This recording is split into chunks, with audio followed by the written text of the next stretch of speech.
Hey, Jeka here! Maraming nagtatanong sa akin how to get international buyers from TikTok, YouTube, and Facebook group. Maraming nagtatanong nito, how to get international buyers daw. So in this video, I'm going to share with you how to get international buyers based on my experiences, and also magbibigay din ako ng mga tips sa inyo. First, ano bang ibig sabihin ng international buyers? Ibig sabihin, these are the customers who purchase products or services from sellers located in different countries. Ibig sabihin, kahit tayong mga digital product sellers ay nasa Pilipinas, we can still sell our products and services outside the Philippines. Is it possible? Yes, it's possible because yung mga binebenta natin na products or services are all accessible via online. So, ano-ano nga ba ang mga dapat natin gawin when we want to cater international buyers? Number one is you have to choose the best platform. So it's very important na alam mo muna kung saan ka magbebenta. And ibibigay ko sa inyo yung mga list of e-commerce platforms kung saan pwede kayong magbenta na nagke-cater ng international buyers. Number one, yung pinakasikat sa lahat is Etsy. Sa Etsy, you can have international buyers and you can also have local buyers. Sa akin, in my experience sa Etsy account ko, sa Etsy store ko, most of my buyers ay nanggagaling sa US and sa Europe. So, ibig sabihin, when you sell on Etsy, you can also have buyers from those countries. Another is we have yung Gumroad. So, maaaring it's your first time to hear about Gumroad, which I will be creating a video about how to use Gumroad. Ito yung pinakaunang ginamit ko na e-commerce platform than the Rocket PH. Dito sa Gumroad, what I like about this is napakasimple lang ng interface nila, ang dali lang mag-list ng products, and napakadaling sundan. Even beginner ka lang, when you sign up for Gumroad account, ang dali lang talagang sundan kung paano mag-upload ng products and services dito. Another is we have yung Shopify. Dito sa Shopify store, isa itong online store or online shop na pwede mong gamitin yung Shopify wherein you are allowed to set up your business and pwede mong i-manage yung sarili mong online store dito. And then we also have yung coffee. So dito sa coffee, maaring is also your first time to hear about coffee, but in this you can also sell your digital products here. And also yung sa system.io, wherein ito yung all-in-one marketing platform na kung saan it supports the creation of the product and hanggang dun sa sale ng different types of products. And also the good thing about this is you can also have analytics para malaman mo kung gaano ba karami yung sales mo dun sa products na yon sa loob ng specific na time duration, which is meron din naman sa other e-commerce platforms. And then, yes, Rocket, I also cater international buyers dito sa Rocket. However, very limited lang kasi ang payment gateways ng Rocket. Meron akong mga international buyers wherein they use their credit cards to purchase products from my Rocket store. So, kung gusto mong i-cater ang international buyers and you only have Rocket account, I suggest you create another online store, which is yung sinabi ko nga kanina, yung Gumroad. It's totally free, wala kang babayaran. Magbabayad ka lang ng mga fees right after na magkaroon ka ng sale. So what I do with my international clients na medyo nahihirapan sa pag-checkout using the Rocket website, ay tinitake ko sila dun sa aking Gumroad store. So sinesend ko sa kanila yung link ng Gumroad, then dun na lang sila nagpo-purchase kasi mas malawak yung payment gateways na ino-offer or sinusupport ng Gumroad. Another thing which you have to consider is yung payment gateways and of course yung currency. So payment gateways, maraming mga payment gateways ang e-commerce platforms and these are only a few of the payment gateways na supported sa mga international e-commerce platforms. So, tingnan ninyo yung mga e-commerce platforms na nagsusupport ng following payment gateways gaya ng PayPal, Stripe, Visa, Mastercard, American Express, Discover, JCB Card, Diners Club, and Union Pay kasi these are the payment gateways na nagsusupport ng international transactions. So, aside from that, you also have to consider the currency. In my store na nag-o-offer ako ng international, na ino-offer ko sa mga international buyers, I use the USD or yung US dollar na currency. The reason is because of the global acceptance. Ang US dollar is widely accepted and understood by international buyers.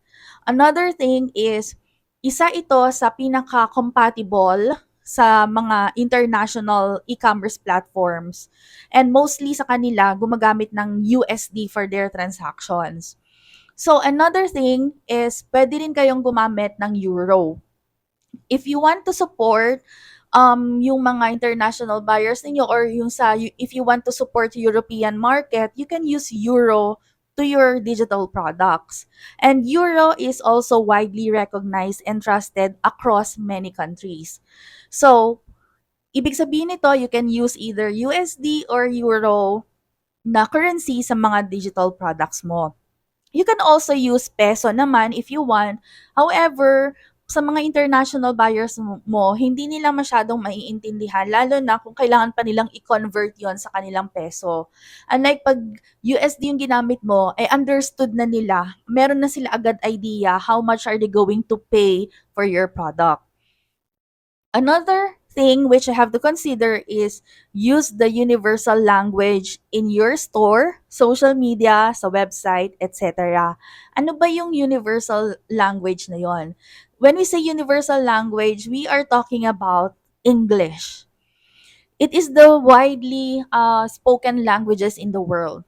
So, number one consideration, magkakaroon ka kasi ng global reach when you use English in your social media platforms, sa website mo, and sa store mo. Remember, there are over 1.5 billion people speaking English as their first or second language. So, ibig sabihin nito, mas malaki yung potential na makakakuha ka ng international buyer kasi naiintindihan nila yung store mo. Another thing is, um, English din ang ginagamit ng mga international as international business language. And para mas maintindihan ng mga buyers mo yung ano yung binebenta mo at kung ano yung all about sa store mo, so it's very important na gamitin natin ang English.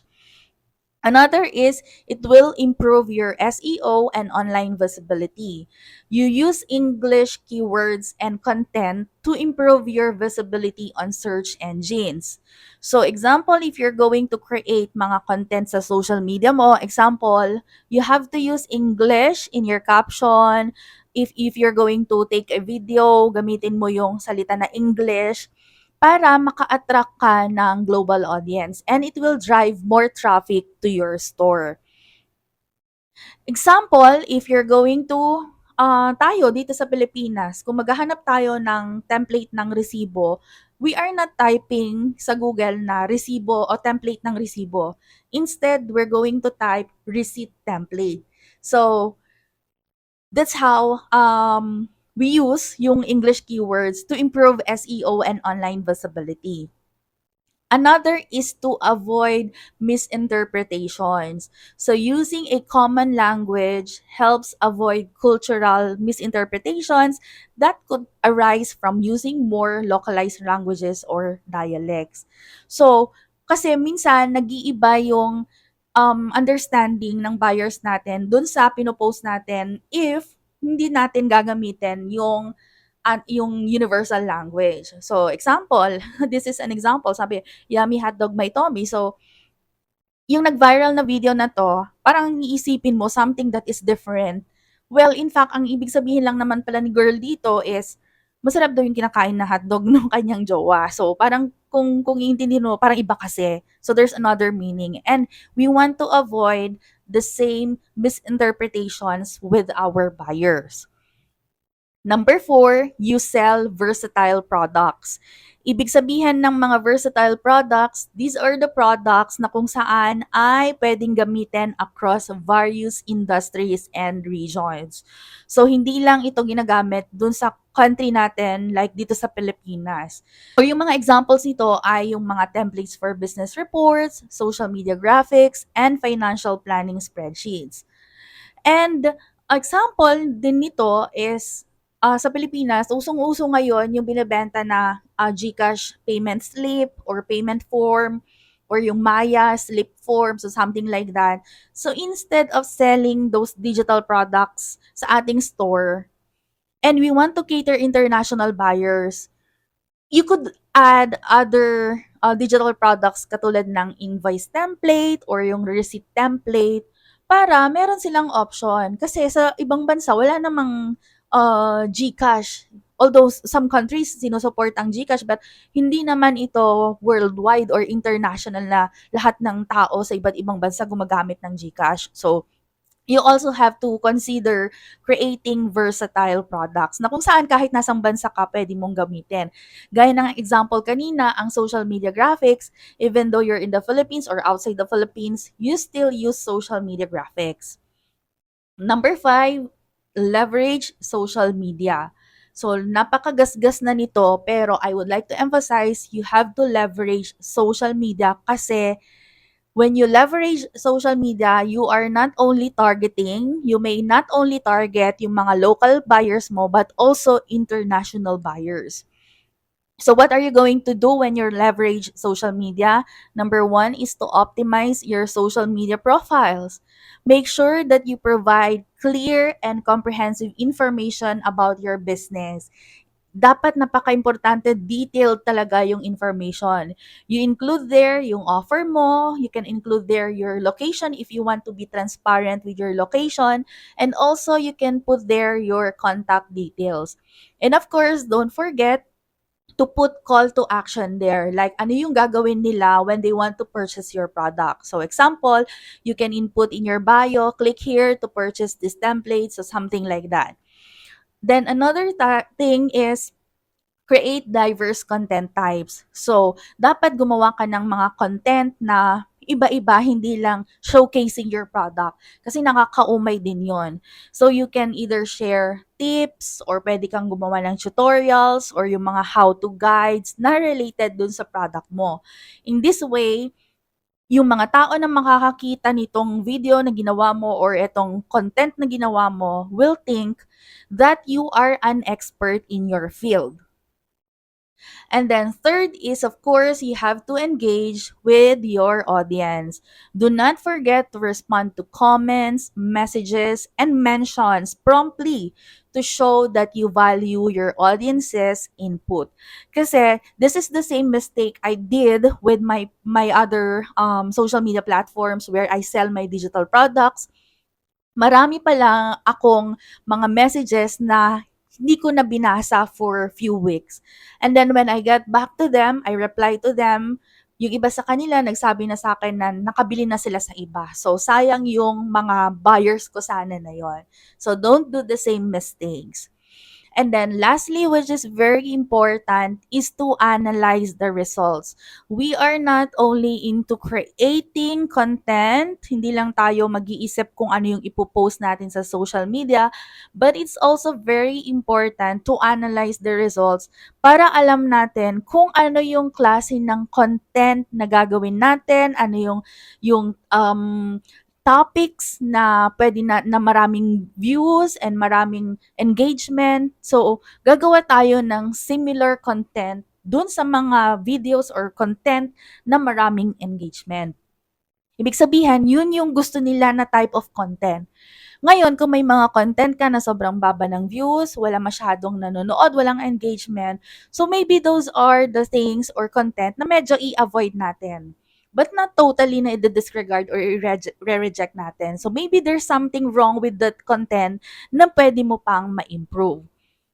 So these are the tips which I can share with you if you really want to have international buyers. Now, if you're asking me, is it really possible to have international buyers kahit nasa Pilipinas ka?